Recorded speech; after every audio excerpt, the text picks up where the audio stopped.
जबल हिरा का नाम तो आपने सुना है। यही वो पहाड़ है जिसमें एक गार है जो लोगों में गारे हिरा के नाम से मशहूर है। इस गार में वहई के नुज़ूल का आगाज हुआ। रसूलुल्लाह सल्लल्लाहु अलैहि वसल्लम इस गार में नुज़ूल वहई से पहले भी इबादत किया करते थे।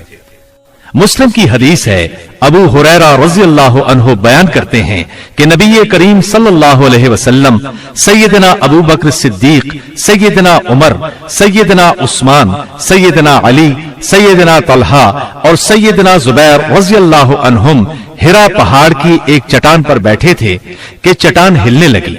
रसूलुल्लाह सल्लल्लाहु अलैहि वसल्लम ने फरमाया, इहदा फमा अलैका इल्ला नबिय्युन औ सिद्दीकुन औ शहीद। रुक जा, इस वक्त तुझ पर एक नबी, एक सिद्दीक और शहीद ही बैठे हैं।